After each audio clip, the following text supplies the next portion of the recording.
One of my pet peeves is when people use the term reverse isms. So reverse racism, reverse sexism, reverse colorism. Isms don't do that. They go one direction. There's one party that's privileged. There's one party that's not privileged. And oftentimes people, when they see the non-privileged person making a derogatory or prejudicial comment about the privileged person, they want to say like that, oh, that's reverse whatever. And it's not. It's inappropriate. It could be prejudicial. It could be a number of things, but it's not going to be reverse-ism. And that's the issue, what happened on Potomac today. For me, what Candace said in that moment was inappropriate. When she gets to her part where Chris is rightfully calling Giselle out for the language that she used, and Chris is eating her up. Chris is winning. He needs no assist in this moment. The only thing someone could argue is that like maybe the man going against the woman, kind of like the optics of that. But then Chris is winning.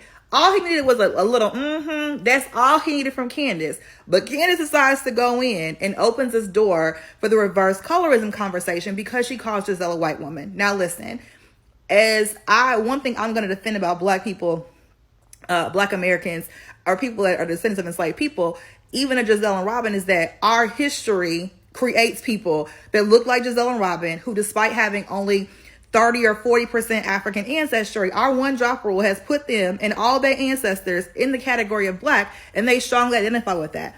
And I think that we should let them do that. I think it's a little inappropriate to call them white people when we know our history and how they got to be.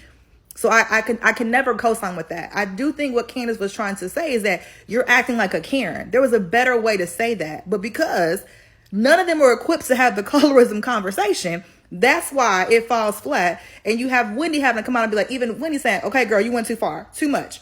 I hope next season they bring in a moderator or someone that's very educated on these topics. I think they're going to need to have a dark-skinned woman and a light-skinned woman, because one, and I say both, because what I have found in my experience is that the privileged party often needs to hear it from someone that looks like them to help them feel okay with how they've received some of the comments, why they're defensive, and things like that. So Robin and Giselle need to have a light-skinned person telling them, somebody saying that you think you cute because you're light-skinned is not the same as how darker-skinned people are treated in this system. They're totally different. They're both inappropriate, but one has real impact, and they play out differently. And so they need that. And then also because I just believe when you're having these kind of conversations, the non-privileged person should lead the conversation. That's why I say you gotta bring both. But they have to redo this because Candace still don't fully understand it.